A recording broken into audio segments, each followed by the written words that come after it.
So let's say we wanted to define a class that's going to represent a complex number.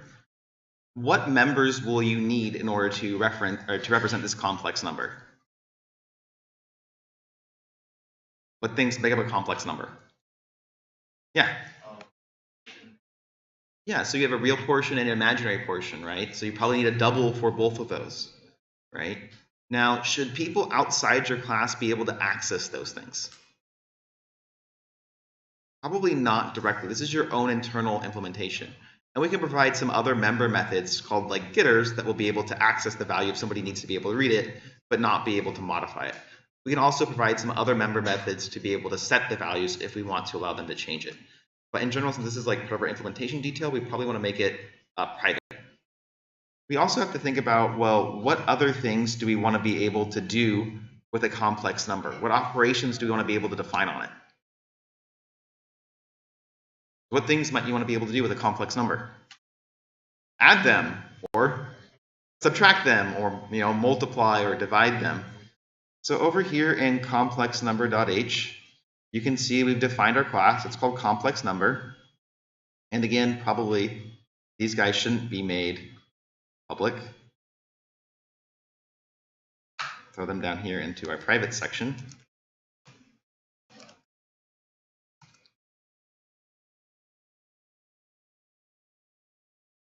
So over here, this is, why is this guy? Okay. So over here, you can see that, that's it. Well,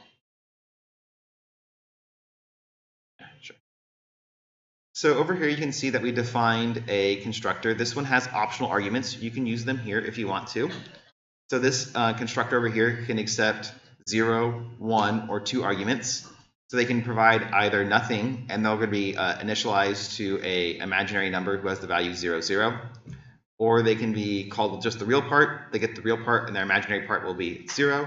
And then they can also call it with 2 arguments, the real part and the imaginary part.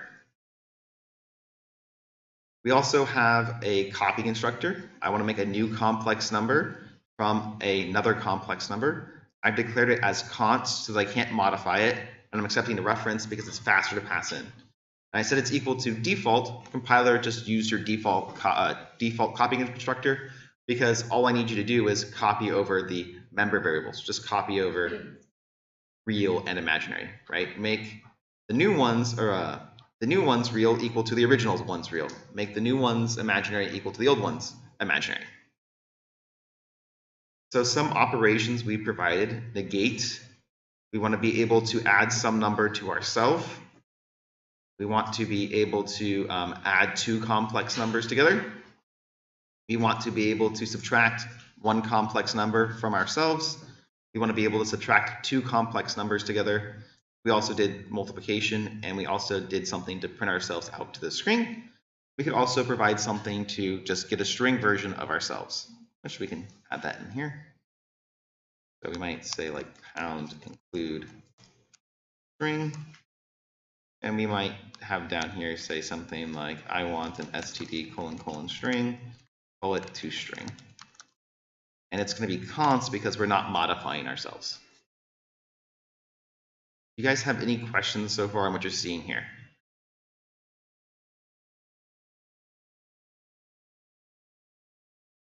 Yeah. So the const after the function name means I will not modify the instance of this class when you call it. So basically, on these functions that have const at the end, I'm not allowed to change the value of real or imaginary inside them. I cannot change my members. Does that make sense? Right? It's like if I'm like just printing the thing out to the screen, am I going to change myself? No, right? Or if I want to construct a string that represents myself, I'm not going to change myself. Or if I'm just adding 2 numbers together, will that change me? No, right? But if I'm adding some number to me, right, like doing like a plus equals, that's definitely going to change me. So no const over here. Yeah.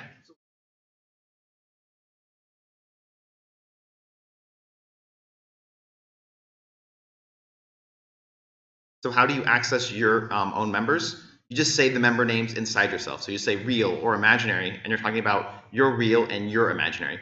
There are also ways of being explicit using the this pointer, which we'll talk about in a little bit. So the question is, what does marking a method as const do for us? It can provide some compiler optimizations that can do things faster. It provides some type safety as well, because we know that we're not going to be changing ourselves when we call these functions. It provides information to users that are using your class, and also some things like require constness to be able to call them. For example, if you have like a vector and you accept like a const vector of complex numbers, right? Or a const reference to complex numbers, you can only call the const methods, right? Because methods that are not marked const have not promised to not modify themselves. But because you have const references to these items, right, you're not allowed to change them. So it gives const functions the ability to call more methods as well. Anything else? Yeah. Instead of them being private, because we want people outside the class to be able to use these things, right? We want them to be able to interact with our complex numbers. If we made them private, no one could add two complex numbers but ourselves. Or no one could like add a complex number to another complex number but ourselves. Does that make sense? So let's see some examples. I think I need this back out of here for it to work. If I get rid of the explicit, this now allows me to convert doubles to complex numbers implicitly, because I can accept a single double and have the result be a complex number. So I can cast a double to a complex number, and it will use this constructor. So over here, here's our constructor. So when you're declaring these functions outside the class, you have to say that these functions are actually inside the class. And it's pretty much the exact same way that you do it with a namespace. So name of my class, : the name of the method. So our method over here is also the name of our class because that's the constructor. So I take in a real and an imaginary part. And then here's the initialization list. I make my real part, I'm not sure if you can see this in purple, I make my real part equal to the argument's real part. I make my imaginary part equal to the argument's imaginary number. Is that clear that these ones out here are talking about my member methods,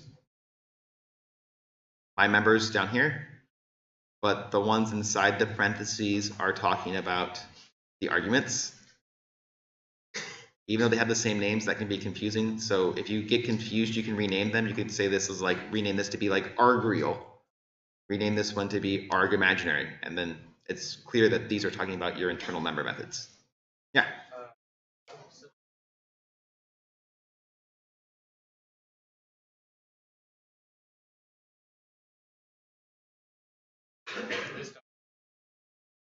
So the question is, why am I doing the work in the initialization list instead of inside the curly brackets? One is it's more efficient because here I'm able to initialize them directly instead of having to create them as having no value and then assign to them, right? This is much more important when your objects are a lot larger and more complicated, because first you have to like make an empty object to get that thing all set up and then go in and change the individual parts to be what I wanted. That can be a lot more expensive. The other thing is that sometimes only work, there are some types of work that can only be done in the initializer list. Things like setting references can only be done here. So if your class is a reference to something else, it has to be done in the initializer list. If your class has a constant value for one of its members, that also has to be done inside the initializer list, right? Because by the time you get inside the curly brackets, all of your members have been created and initialized to something, right? And then you'd be trying to change them later, right? So const, right, when you declare it, it has to be initialized. So it'd have to be initialized up here, because by the time you got in the curly brackets, it's already been declared and initialized to some default value, and you couldn't change it again. So if you're ever doing inside the body, this thing equals that thing, this thing equals this other thing, this thing equals something else, that should be done in the initializer list. The body is for anything that cannot be expressed. It's just initialize my value to be this. So what code do you think would be inside negate if I want to negate this complex number?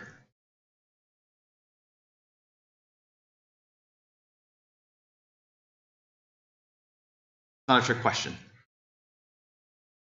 So if I negate the complex number, I need to negate its real part and its imaginary part.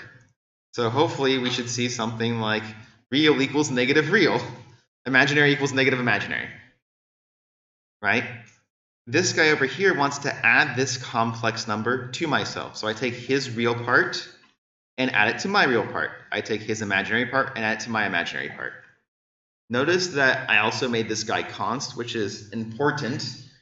If I didn't do this, probably things would still work correctly, but I couldn't pass any like const things to this function anymore, right? Because I would be trying to potentially modify that guy. Because I didn't say I wouldn't. So if I want to, we'll talk about this in a second. So over here, I want to add two complex numbers. So what I do is I make a copy of myself, and then I add to the copy the other one, use this function up here, and then I return the copy back. So I get a complex number back here. This pointer, I guess we can talk about this. This is a reference to yourself. So if you've worked in Python and you've seen classes, this plays the exact same role that self does in Python. This refers to the current instance of the class that you're calling this function on. And it's a pointer to that thing, which is why I had to dereference it, because the copy function, which we have is probably somewhere down here. Oh, fine. It's not a function. It's the name of the variable. So copy over here is the name of my variable, and it's initialized to this. I'm calling the default copy constructor here. I'm calling this function back here. Right, and this function wants a reference to a complex number, not a pointer to a complex number. So I have to dereference the pointer to get the actual instance. Then I pass a reference into that to the constructor. It creates a copy of it. I add the other one to the copy, and then I return the copy. Questions here? Questions about this?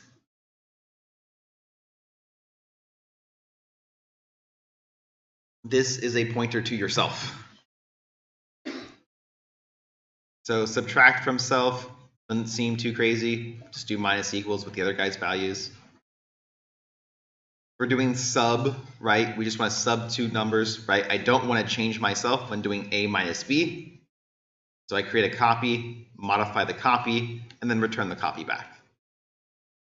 Multiplying, right? You guys did that for your homework.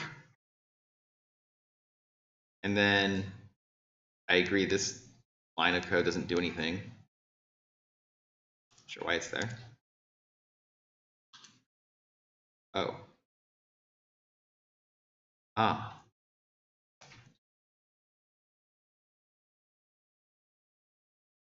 This should probably just be imaginary equals new imaginary. The typo there. So I'm going to initialize my real part and my imaginary part to do the multiplication. And then again, mult calls mult to self. For displaying, all we do is say cout real plus imaginary and then end L. Any questions here? Hopefully this all makes sense. Do you want to do the toString, or do you want to leave that guy just out? It's not too bad. One thing that's really helpful when working with toStrings is and include ssstream. Ssstream is a string stream. And so what I can have is an std : string stream.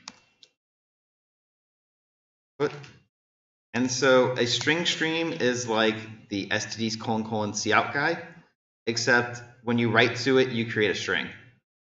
So we're going to take this part here, and we are going to, instead of putting it into cout, we're going to put it into output. We won't have a new line over here. And then we can return output dot to output dot string.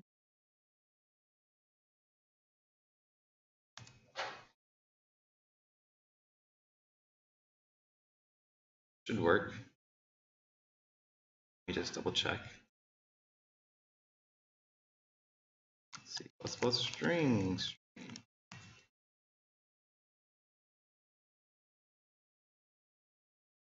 And then if we look, it should have an operator called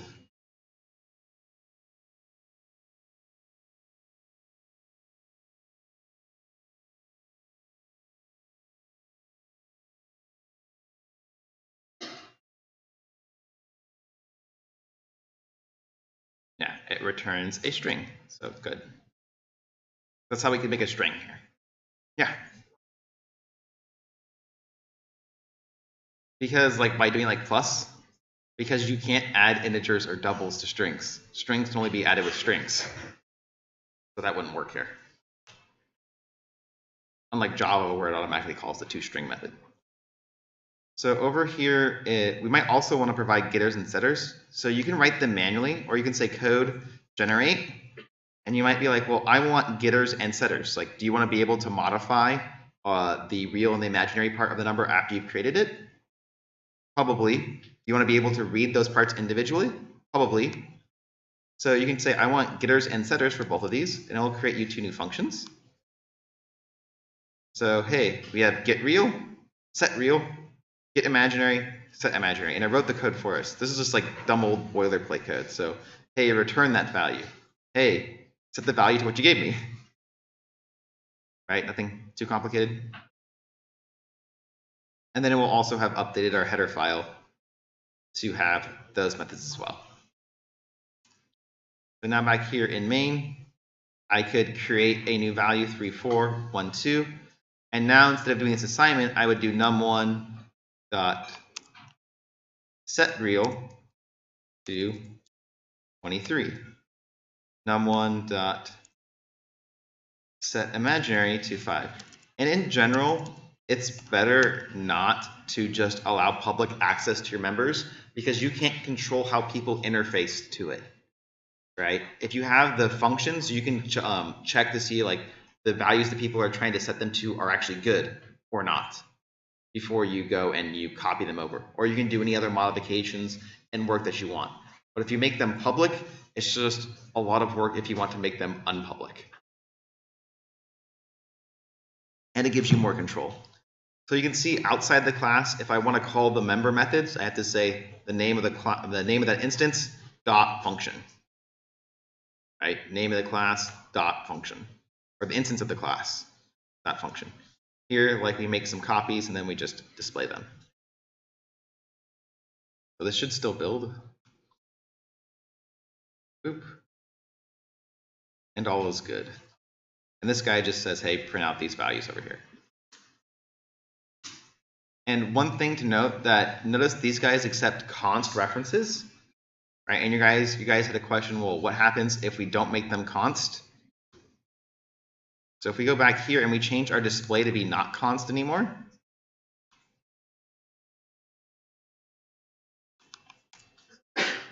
now this function over here shouldn't work anymore because I said I had const references to these things, which means I can't change them, right?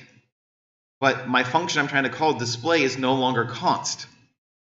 So that function didn't promise not to modify things anymore. And because it didn't make that promise not to change things, it's not safe to call it.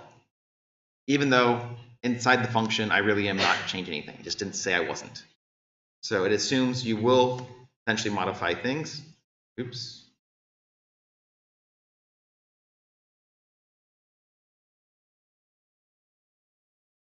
If you don't say otherwise. And now it's back to being happy. Any questions so far? Yeah.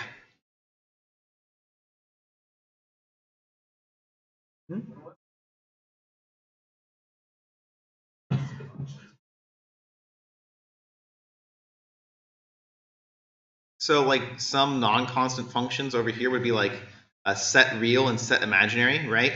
I want the user to be able to modify these things, right? Or if we look up back here about like negate changes myself, right? It makes a negative. So I want the user to be able to modify the member variables in a specific way through this function.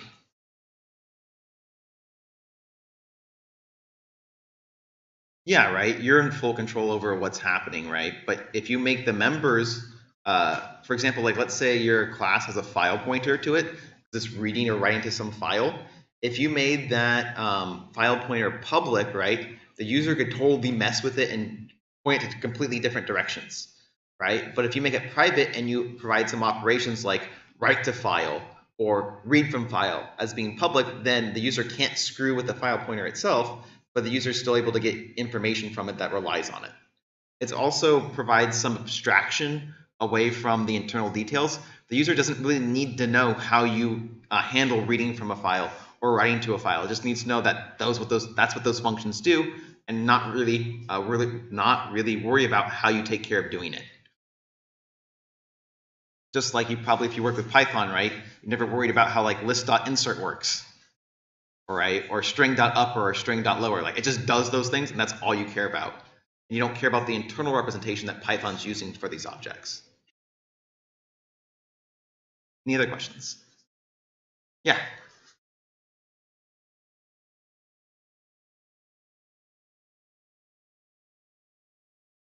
So can you have a member method like some of these guys, but can you define them outside the class without the name of the class : ? So if I take this out right here, I'm just making some random function whose name is negate that has nothing to do with a complex number.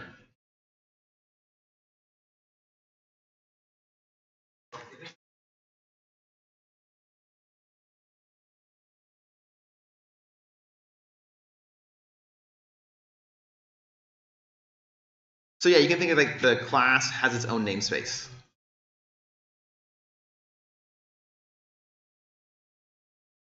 So it uses the name of the class as the namespace.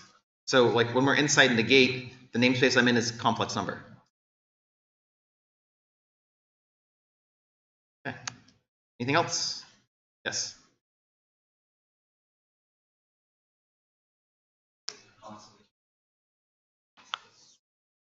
So yeah, like once you're inside this function, right, you are inside that class. And so that's why I can just say real or imaginary.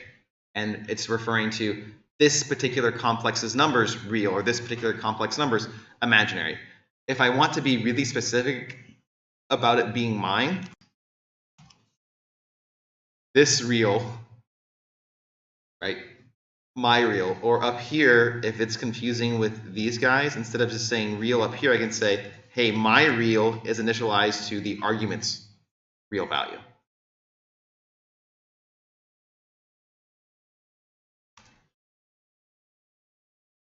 That's this.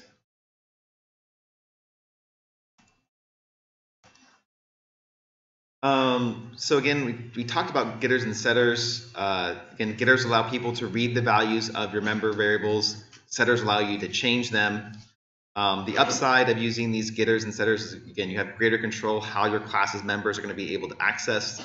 You can do input validation on them, or you can log them to some file whenever somebody accesses them. The downside is that you have to write some additional code to have that be run. But if you're using, again, like C-line, it can just create those getters and setters for you with a couple of clicks. So you don't actually have to write that boilerplate code. Yeah, this pointer, this points to you. This is the current instance of the class. This pointer is useful if you need to ever return a pointer to yourself, right? You need to call a function with yourself as a parameter, right? You have some function that takes a complex number like we saw, and the complex number that I want to give is myself. So you can do like star this to be me, or if that function wants a complex number pointer, pass in just this itself. It can also be useful to disambiguate between a member variable and a local variable that have the same name. So if we pop back over here, inside this code body, why is this complaining? Oh, maybe I can't do this out here. So inside this function body, if I talk about real, I am talking about the argument real. If I want to be able to disambiguate between the argument real and my real, this arrow real is my real. You can do this real equals real. Right? It says my member variable is set to be arguments member value. If you did something like real equals real, the compiler is going to be like, hey, that does nothing. Because I'm changing the argument to be equal to itself, which I also can't do because it's const. But again, if you're just doing these simple assignments inside the code body, this is where you should be using the initializer list.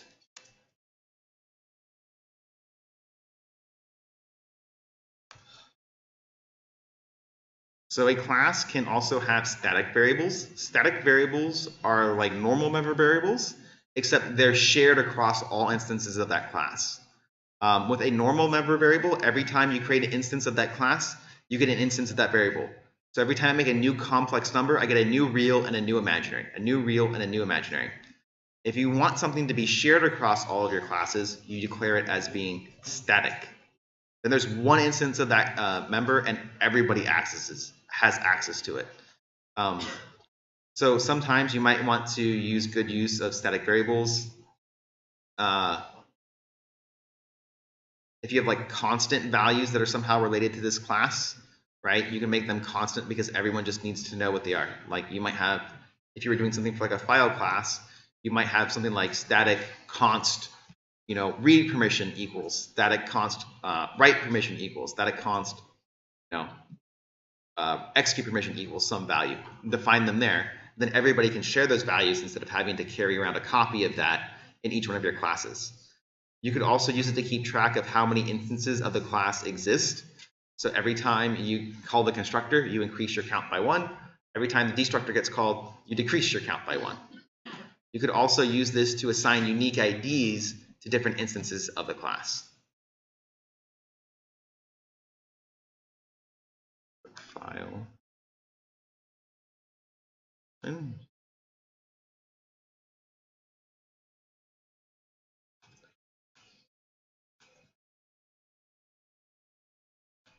So this class really isn't that interesting. It just keeps track of how many instances of it are created.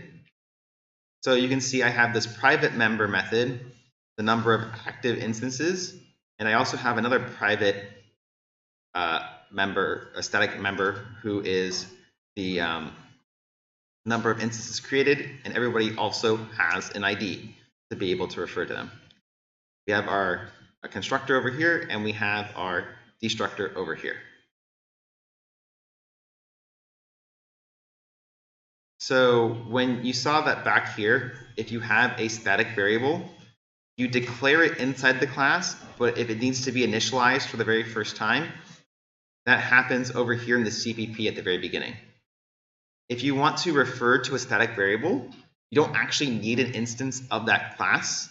So you say the name of the class, : that static variable. Also, if that class has a static method and you don't have an instance of the class that you want to work on, the name of the class, : that method. So here is our counted class.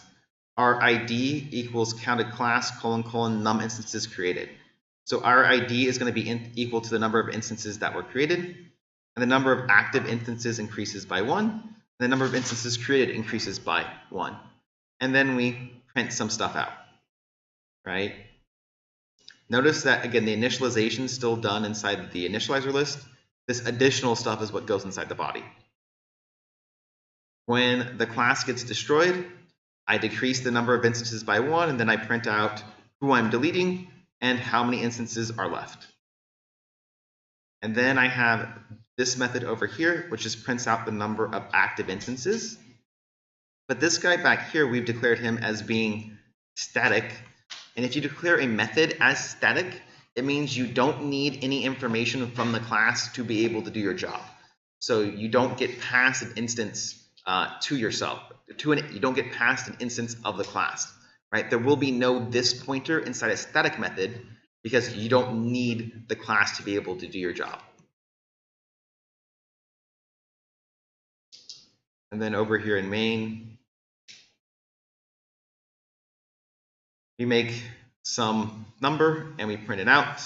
So you can access outside the class its static member method by doing the name of the class, : the value. If you have an instance of the class, you can also access the static members through the instance of that class as well. So c1.someNumber also works. I create some more instances of the class. I then delete a couple, print out how many that are left. Again, I can reference those static methods through an instance of the class, or since I don't need any instances of the class to be able to do that or work on it, I can just say the name of the class, : the name of the static method.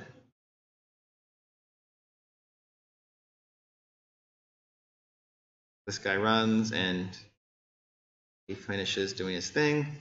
And every time something is deleted, it just prints out that it got deleted.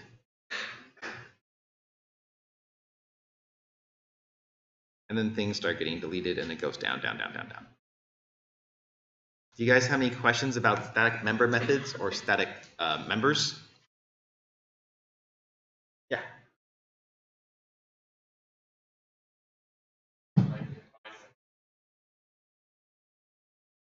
Yeah, pretty much. If you define a function as being static, it's pretty much just like defining a function inside that namespace. Correct. But you still are going to have access to the, well, you don't have really access to the private members because you don't have an instance of the class anymore. But you do have, you would have access to like some number, I guess, but you still have to say like counted class : some number. Any other questions?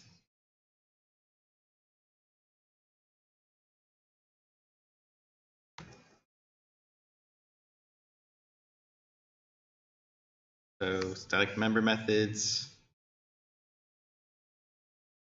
This is some technical stuff. So if you declare a static member variable that is not const, it only counts as a declaration. You have to give it a definition and set it equal to some value. You can do that in the associated CPP file.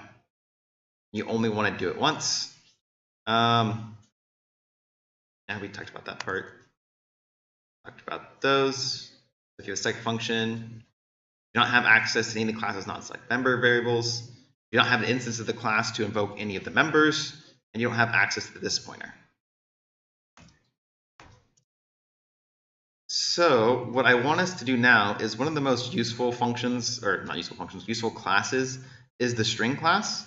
So what I want us to do is I want us to write a subset of the string class, just so you have an idea of how it works.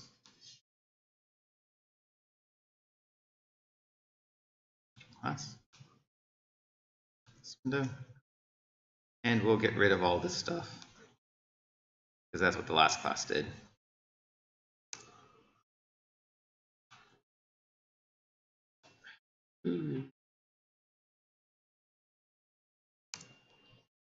So we want to implement the string class. The restrictions are you can't use the string class inside our string class. Makes sense, right?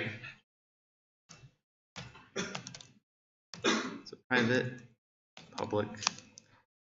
What are some things you're going to want to be able to do with your string? And then also the other question is, how are you going to want to represent this string? Yeah. Yeah, like an array of characters, right? So we probably have something like a char pointer contents. What else might we want? Yeah, so in addition to the characters, what else might we want? The length, right? To know how many characters are there. Okay, so that makes sense for representation. That's really about all we need. So what things do we want to be able to do with our string? Right, so we might want to be able to append. And what should append take as its arguments? And what should append give back? It should take a string class, but not just a string class. What? Yeah, it's this string class, right? I agree, but should we pass in the actual copy of it, or should we pass in something else? A reference. When we're appending one string to the other, the string that we're passing in, are we going to be changing it? No, so it should be a const string class reference. Const because we're not changing it, reference to make it go faster because we don't have to pass the copy of the object. Then the other thing that we need over here is to give it some name. I don't know. What do you want to call this argument? I don't know. To add? I don't know. Stuff to add.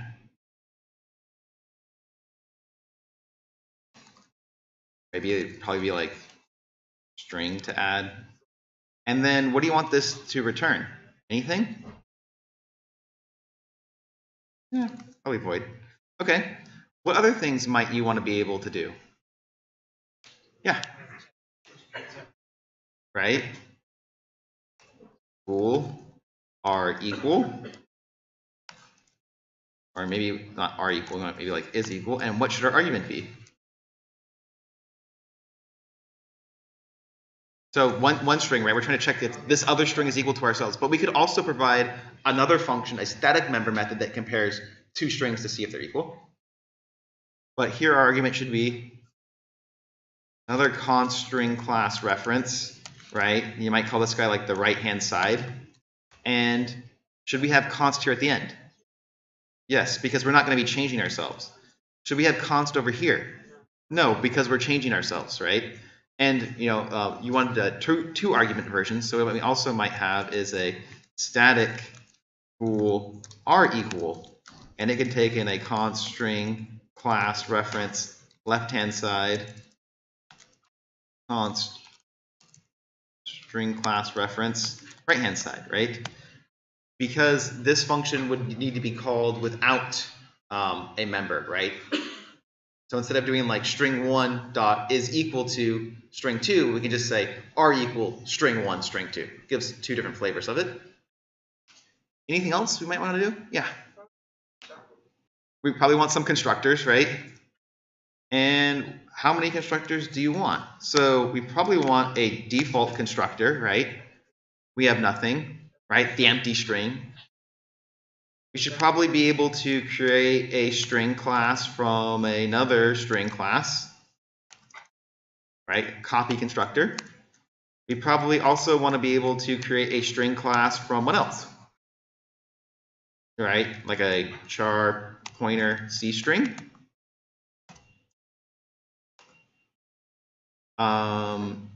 Anything else? Maybe we'll do one more. A string class can also be constructed from an std : string. So pound include string up here. Oh, I spelled this wrong. And then again, we'll call this one orig. We probably also need a virtual tilde string class. We need a destructor for destroying our string, because we're definitely going to have some dynamically allocated memory over here. Anything else we want to be able to do? Someone wanted to be able to create a substring. And for this substring, do you want to find a substring inside of it, or do you want to just take some portion, take a subportion out? Okay. So our return type would be string class, right? I don't know, substring, and we should pass in a const string class reference, oh no, wait, oops, not us. Nope, that's not there, because we're taking a substring of ourselves. So what might we want to pass in as arguments? Right, so you might have something like, int start. Anything else? Do we want like some length and like some number of characters to take, or? So like we could do this as a couple of different ways, right? This one would probably create a substring from where you tell it to start to the end, right?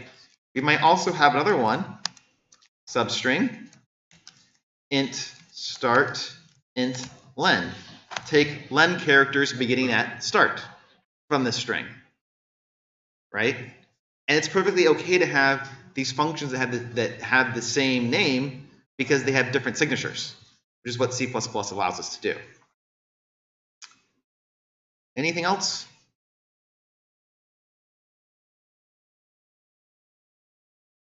You could have a start and a len, so you could have like start defaults to being 0, and then end defaults to being the end. So isn't that just a copy? So we would just use the copy constructor there for doing that if we want to copy from the beginning to the end. right? So on Friday, we will actually start filling in these methods to get this to work. And you're going to see it's going to take a little bit of work to make everything here happen.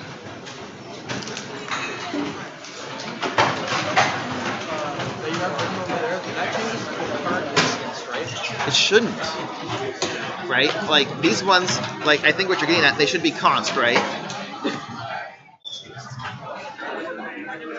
Because we're trying to get the substring out of here. Okay, so then you return a copy of that substring, right?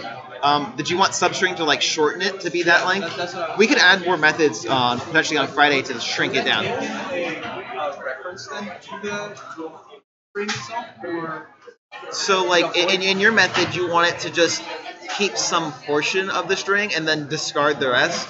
So do you only want to shrink from the right, or do you want to be able to shrink from the left as well? Or so like you probably would write that as like another function, like maybe called like trim, and you want to say like I want to trim, like you might have like L trim to trim from the left, R trim to trim from the right, right? And then you could like shave off characters from the beginning and the end if you wanted to. And then you might have like another one that says like, you know, it just might be called trim, and you say the number of characters to remove from the left, the number of characters to move from the right.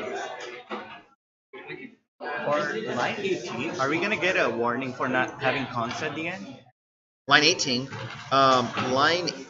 so it'll never give you warnings about not having const on there. It's just if you tried to use it, if your function really was const, and you didn't declare it as const, and you had like a const reference to the thing, you couldn't call that method anymore. Because you didn't declare it as being const. You didn't promise not to change it. So do we need the const at the end of 18 right now?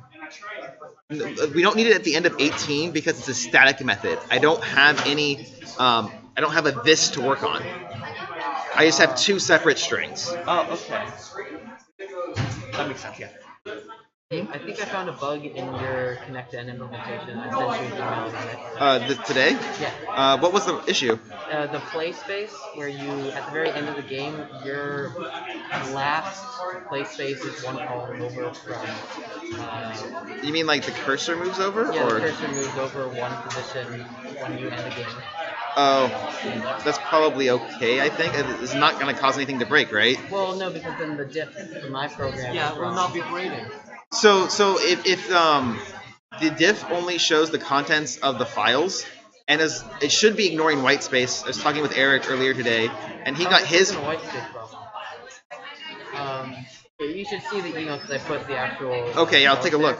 I also found that the thing I was looking for the other day that I mentioned, it's called Splint, SP-lint, but it only works for C. Okay, I'll take it out. Professor, about the end process connector. So Yeah. here you see that the last length of this should be white spaces, right? And Yeah. it should be allocated dynamically according to the course number. But you have just according like. Well, it doesn't need the space here cannot be allocated based on the number of columns. I can't highlight it more. So that space needs to be big enough to fit the message. I have dynamically allocated. So what I do is, if it is longer, then I create a new board and a new window, so it could fit. I think this is more like your. So the only thing that it's actually complaining about, like this stuff here, it's not actually marking you as being wrong, even though it's showing up here. Really? It's this and this. That's the only reason. If you fix those two things, it won't complain about the rest. Oh, thank you. We're allowed to work in teams of 2 for the midterm. Correct.